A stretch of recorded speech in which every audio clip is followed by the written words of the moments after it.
Coach, I'm going to talk about football first because I know that you being an Eagles fan, you're very happy about that. And you know what? It's kind of a release for you as a head coach, too. You get to enjoy something else. It is. I live, and I was just telling you this before, I live vicariously through the Eagles. I'm not afraid to say it. I'm not ashamed to say it.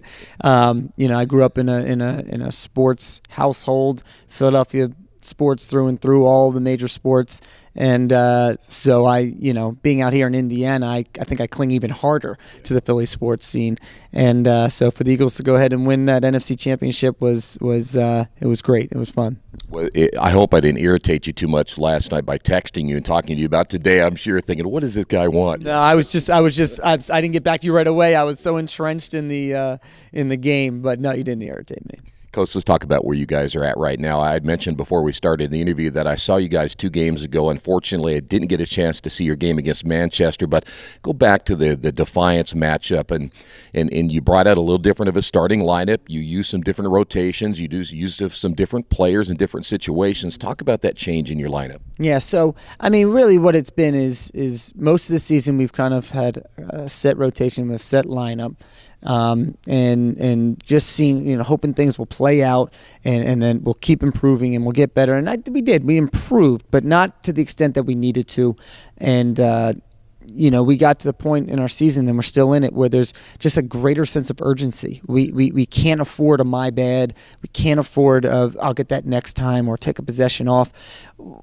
We're like hanging by a thread here as far as, and we have playoff aspirations, and believe it or not, we're actually 2 games out from the last playoff spot with 8 games to go. We have relative control of our own destiny right now, and at that point, of course, that's how it was. And so we said, we're going to go with some guys that we feel has been doing a great job demonstrating to us that they really want it and really understand their roles, and they're going to go after it. And to their credit, they did. We put some young guys in the lineup and some guys that hadn't played a whole lot previously, but they've been demonstrating in practice that they deserve it.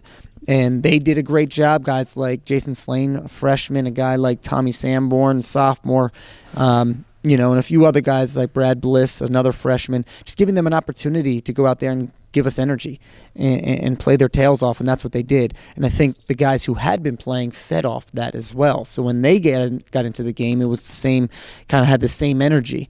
And so anyway, the fact of the matter is we're at this state now in our program of absolute urgency. And whether you've been playing all year long and you're either our leading scorer or top point guard or top this, top that, at this point it doesn't matter. You got to go out there and prove it. And we start with practice, and then we finish in the game. And those guys earned it, and they deserved it. And I think that was a main catalyst as to why we won that game.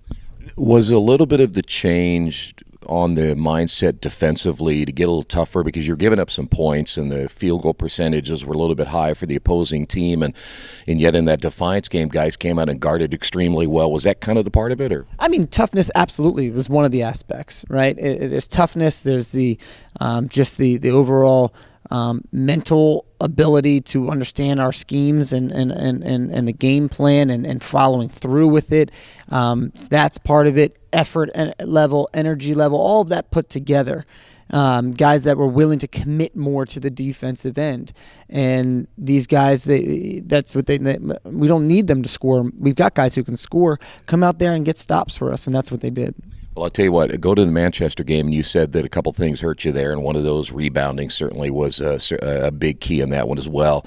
I thought you defended again pretty well in that game too. Talk about the Manchester loss. Yeah, so Manchester, that was a tough one because we felt like we went over there and we beat them. We thought the way we played was well. We did the same thing. We didn't change a whole lot this time around.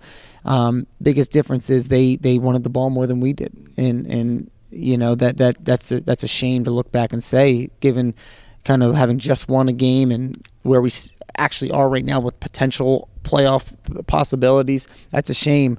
It really boiled down to a few components. One, we gave up too many second chance points, gave up 15 offensive rebounds for 19 second chance points. We turned the ball over 18 times. That led to, I think, 22 points off turnovers, and then we ended up spotting them 29 free throws.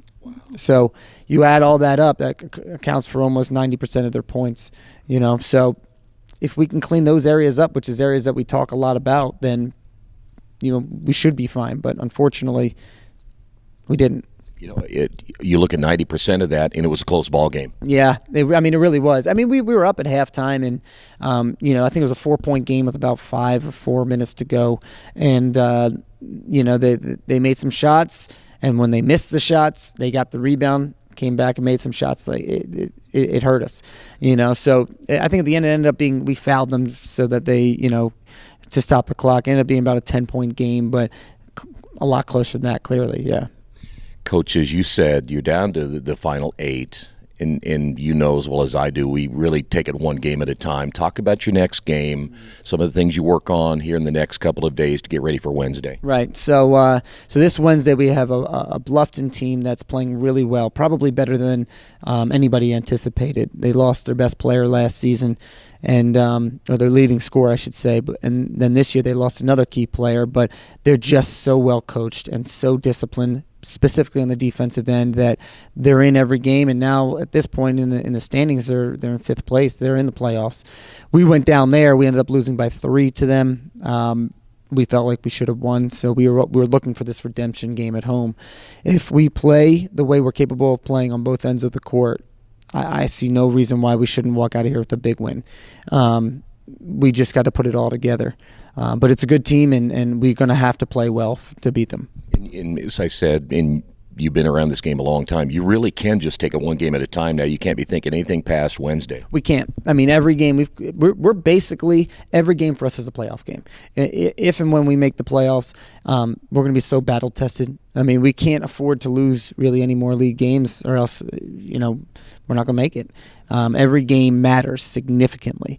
So we're coming into this game against Bluffton with the same mindset that this is a win or go home situation, and so focus on this game, take care of business. Once we do that, then we go into the next game with the same mentality, and that's how we're gonna have to do it the rest of the season.